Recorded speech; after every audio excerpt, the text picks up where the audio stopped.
I would have a hard time marrying a man that doesn't want to work. Okay, because you can't make a man do nothing. You're trying to make a man get a job. You're trying to make a man provide for you. You're trying to make a man buy you a house. You're trying to make a man move you this place and make a man buy you that. You can't make a man do nothing. Only God. That's why the man's submission is to God. Only God can truly change a heart. Only God can truly change a man's mind. The best you can do is manipulate him.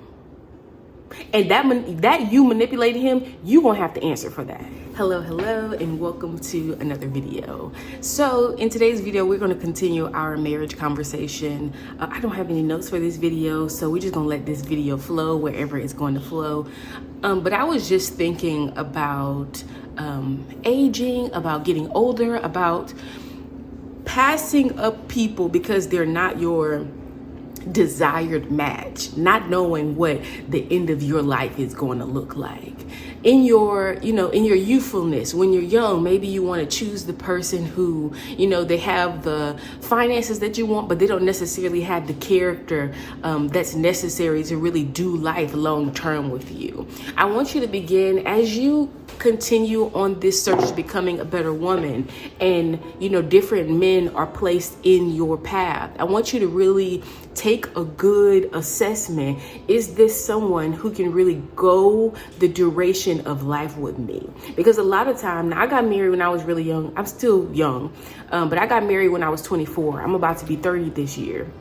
So I think I'm a pretty good person to talk about this, because a lot of people are like, when they're 24, baby, I want to live, I want to party, I wanted this and I wanted that. And I'm thinking to myself, and I think maybe it's because the first relationship that I ever had, the person passed away when I was like, it was a year I met my husband. So the gentleman passed away. I hadn't talked to him for years, but he passed away. And I really began to look at life differently, because a lot of people who are younger live their life from the perspective of, you're going to always be young. You're always going to have these options. You always going to look like you looking, if you know what I mean. And very few people actually take a step back and realize that a lot of the things that I'm trying to keep this PG. Some of the things that are my attributes, is that a good word? Some of the things that will draw people into me at this young age is not the same things that would really keep the person around who can be with me in my older age. And it's hard to think about when you're younger, especially if you're not around aging parents or just aging people, or just people who things have happened to them in life, and they have to have someone around taking care of them. Man, what a fool. I can think about the last relationship I was in. Some people just aren't capable of really taking care of anyone outside of themselves, really not even capable of taking care of themselves, because we don't really know what's going to happen in our lives. And just something recently happened, and it made me realize, you don't ever want to be the person who passed up on an opportunity to be with a person that was really going to care for you because they didn't fit this mold that you wanted. Can you imagine how foolish that is, to pass up on a good man because they don't look like what you think they should look like? That is wild to me, because I could literally walk out this house right now, get hit by something, like anything could happen. The way that I look, the way that I appear can change. The way that my husband appears can change. So the fact that you would really pick a mate based off of something that's so fickle it blows my mind. The fact that you would pick a mate based off his money and his status really blows my mind. And it's a low level conversation. And I know social media has us so tricked, okay? That a lot of the women who are saying things like this, they look good on the outside, okay? So most of the time they've gotten so much surgeries that they couldn't recognize themselves if they saw themselves. And there's nothing wrong with that, if that's what they want to do. But I want to draw you back into, that's not the norm. The norm is to be a regular woman loving a regular man.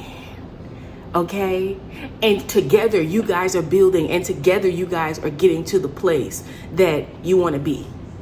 If you can get there. If that was in God's plan, we're putting you guys together.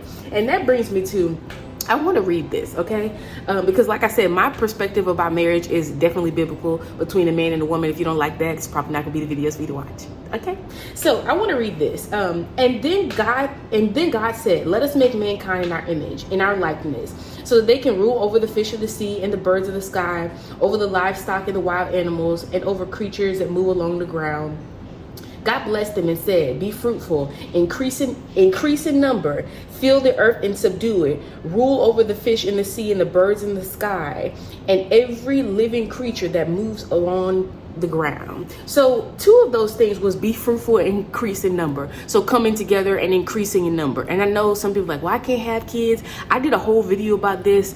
I think when I talked about getting my tubes removed. Okay, so I'm going to link that video for you. Increase in number. And one of the big things here, and I really want to point this out, is fill the earth and subdue it. What does it mean to subdue something? To subdue it means to capture it, to get control over it. Okay, so can you really think about yourself and think about the person that you want to be with, okay? Or the person that you're currently with, the person you want to be with. How can you two come together and subdue the thing that God has placed in front of you guys?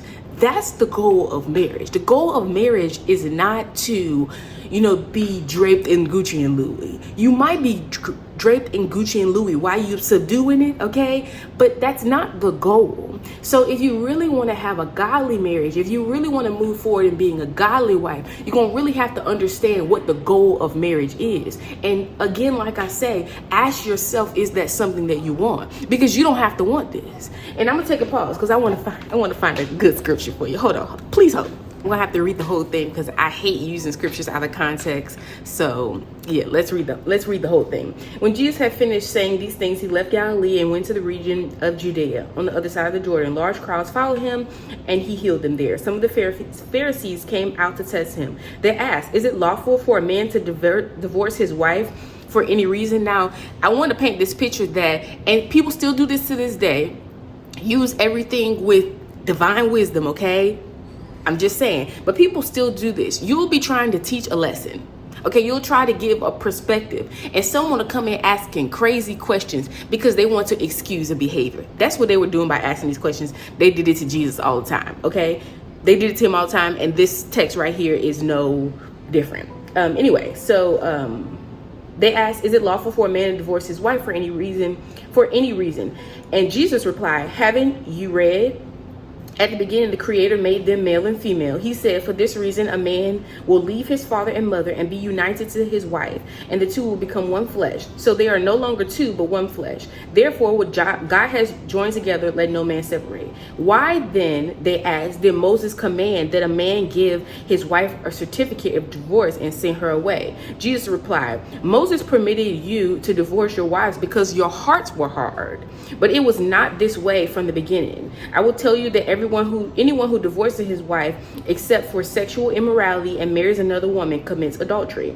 The disciples said to him, If this is the situation between a husband and wife, is it better not to marry?" Jesus replied, "Not everyone," I love this reply, "not everyone can accept this word, but only those whom it has been given. For there are eunuchs." So I'm gonna put what a eunuch on the screen is. Basically a man, most of the time it's a man who watches over like women's quarters, but he doesn't have the proper genitalia to really be of any bother to them, okay? Eunuchs for the sake of the kingdom of heaven, for eunuchs by others, and there those who choose to live like eunuchs for the sake of the kingdom. The one who can accept this should accept it. So basically what Jesus was saying right there was, it's really better for you not to get married at all. If that is the mandate that God has put over your life, you know it.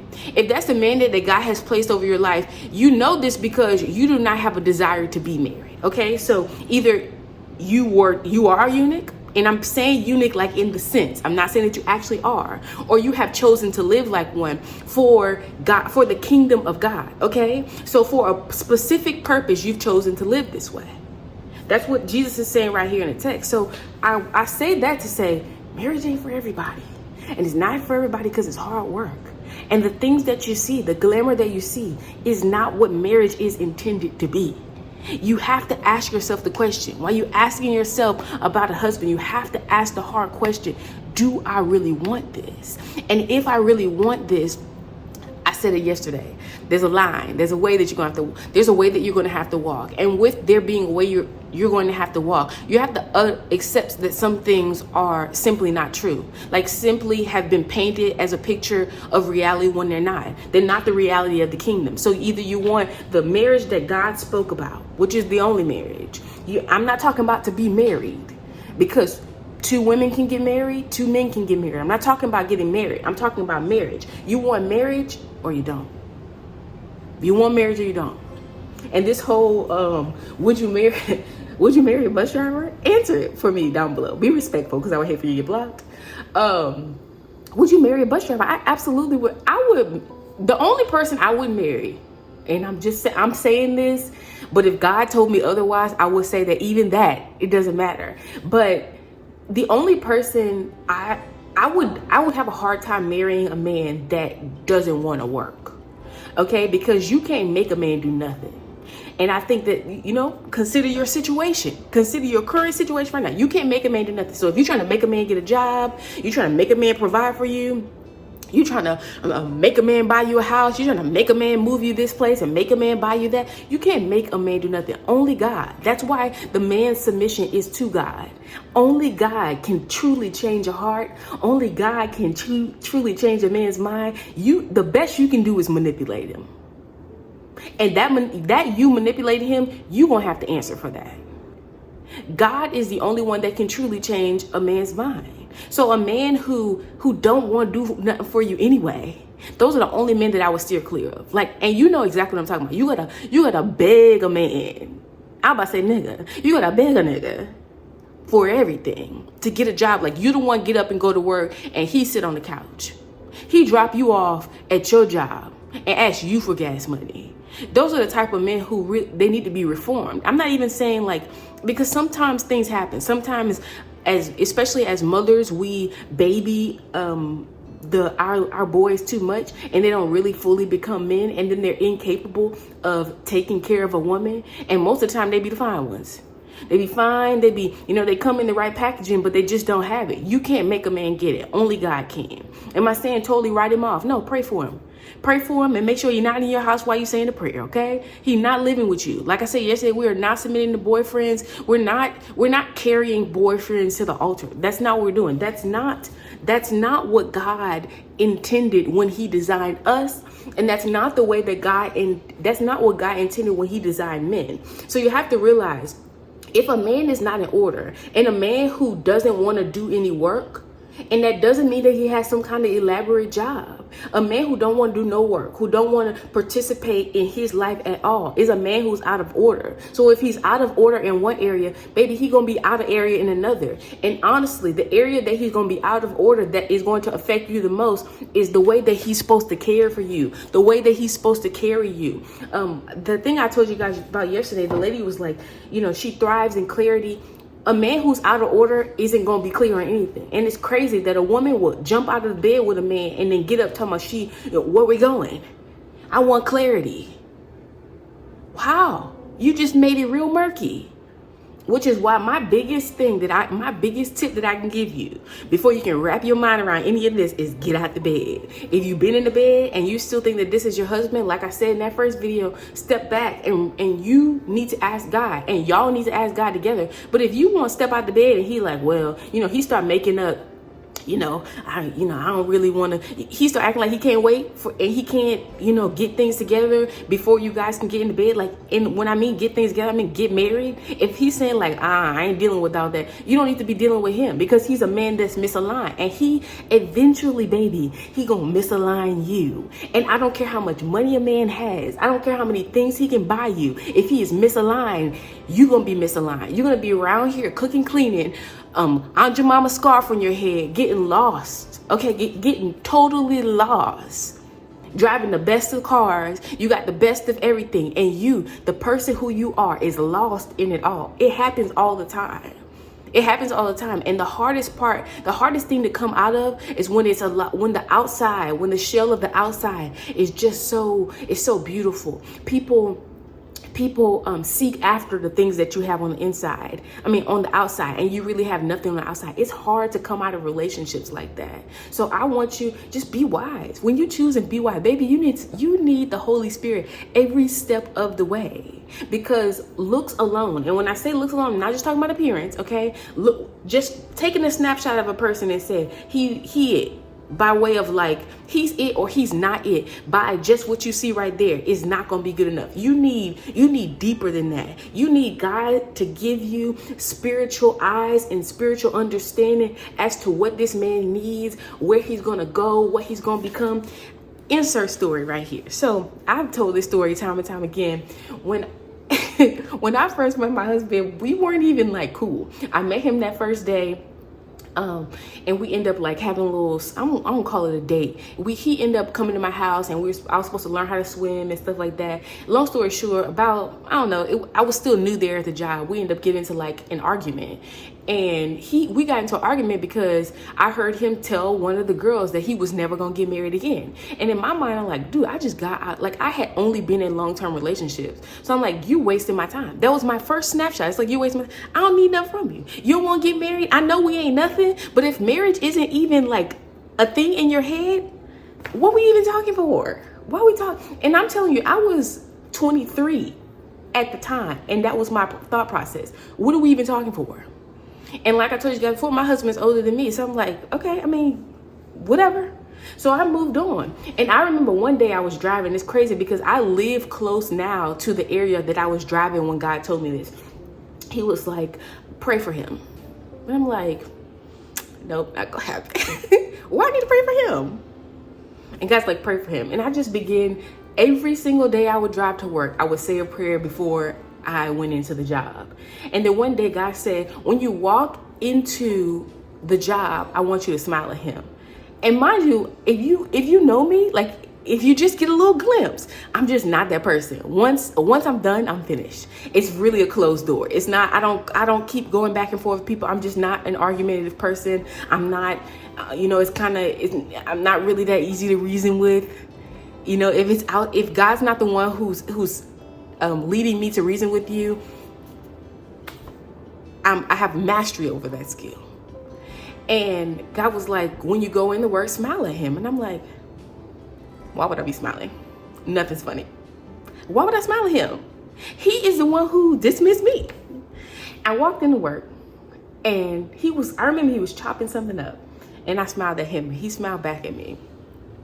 And from my obedience to what God was telling me to do, he really just began to show me things about him. Mind you, we did not get married. Like, we didn't even have a real conversation until like a year later. I wasn't praying for this man because I thought he was my husband. I wasn't praying for this man because he was even my friend. I was praying for this man because that was something that God led me to do. Okay? But if I just took a snapshot at this man, like, girl, he always mad. Because he wasn't very happy. You know, he wasn't very happy while I was there at work. And like I said, God began to reveal things to me. And then I look at the husband that I have now. That same man that God instructed me to pray for and to do silly things like smile at. That same man is the same man that allowed me.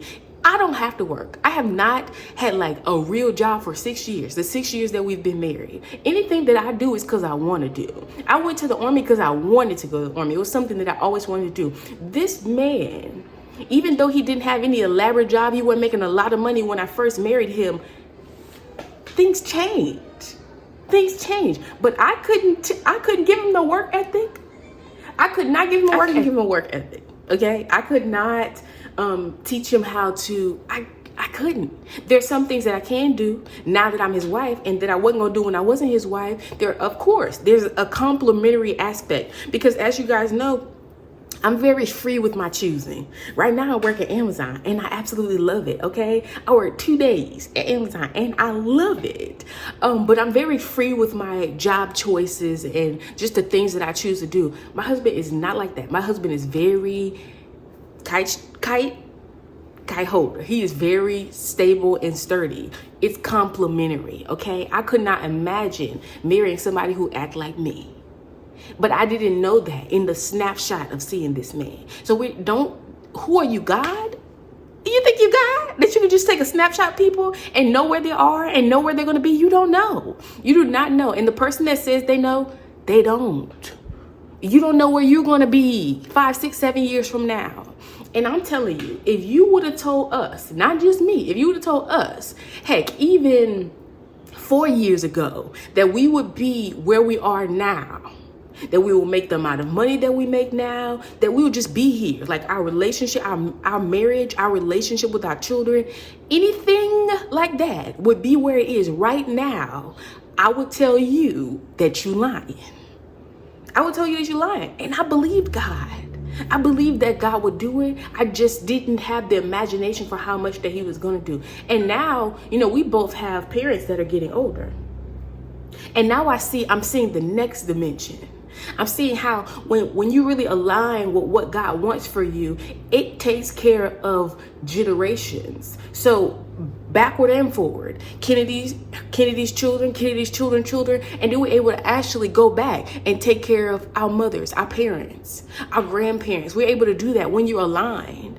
But a man that is misaligned, baby, you'd be like, honey, I need X, Y, and Z to take care of my mom. I told you I wanted to get some goodies for my mom. So I picked up some extra days working so I can buy some stuff for my mom. Girl, man, misaligned something. And you don't need to be spending our money on her. You don't know what your end is. You don't know what the future holds for you. And because you don't know that, and God does, you need to allow God to do the picking. Again, you need to allow God to do the picking. Like I told you on this first video, I could talk about this all day because when I tell you, and I only have one friend who's close enough to me to actually know, like, she could tell you right now, I got married on blind faith, okay? I knew. God said I was going to get married in June, and I had such deep belief. Just like now. Just like I believe when God speaks to me now, I believe him. When God told me that I was going to get married in June, I said, baby, he took me from sleeping on the floor in a studio apartment, homeless, broke, busting this. You took me from all that, and you led me into doing all this. So I know if you say I'm going to get married, baby, this ain't nothing for you. Like I began to see my life as, God, this is nothing for you. To bring the right mate in my life is nothing for you. But I have to submit and surrender all these things that I want and all these ideas that I've come up with in my head. I have to submit and surrender them to you so that you can really bring me into everything that you desire. Because I don't know what my end going to look like. And can I say, I know we talked about it a lot, but can I say that if the thing that you need to get right is your belief, get your belief right. You need to start believing that God can. If God said that he will do it, he is going to do it. I'm not talking about things that you came up with out of your pain, out of your lack, out of your jealousy, out of your envy for other people. I'm talking about a desire, just you and God. This is something that you really know, you really believe that he's going to do. He said that he's going to do it. And a part of you believes, baby, and a part of you don't believe. Let me tell you that you need to surrender. You need to take that unbelief down and submit that unbelief to God, because that unbelief is going to be the part that disrupts this whole process. But your belief that God will do the thing that he said he was going to do, your belief that God will bring the right spouse into your life, that's going to be the thing that manifests it. When you start talking about manifestation, God, what is it that you want? Okay, I believe you. Manifest it. Not me conjuring up the man that I want in my mind when I don't know what my end gonna be. Because I am telling you, sure as I'm sitting right here, God has blessed me greatly through my husband. And he was not snapshot first pick. Snapshot first pick, he wasn't it. Snapshot first pick, I wasn't it. Until God highlighted, you better get your girl. You better get your girl while she's here. Until God highlighted, he didn't make a move. He knew that there was something there. He knew I was a wife candidate when he saw me. He knew who I was. He knew who God was saying that I was. God was highlighting it. He didn't know that he could have it. His belief. And somewhere in somewhere in that year time, he got his belief together. And he made a call. And I'm telling you, we weren't dating, we weren't talking, we weren't nothing. The only thing I was doing was listening to God's promptings. Remember, pray for him, do this, call him, do this, da da da da da. None of which had anything to do with sleeping with him. All I was doing was listening, and he was listening. And because we were both listening to God, God led us together. He made a call. He made a call. I'm going to tell this story. So, but he made a call, girl, after I had quit my job. And I was like, you could, let him know what they did to you, how they treated you at the job. And I was talking with him on the phone. And he was like, so just out of nowhere, girl, what would you think about dating? Like about us being together? And as soon as he said that, he told me now, like he can have the conversation now. He didn't know what it was then. He said, God told me that you weren't a girlfriend. You were more than that. And I needed to move with a sense of urgency. What he didn't know was he was about to miss the mark. He was about to miss me. That was the window of time. And because he got his belief system together, maybe it was through those prayers that God had lead me to pray. He got his belief together. And at the right time, God did exactly what he said he was going to do. And I believe that he's going to do exactly what he says he's going to do in your life too.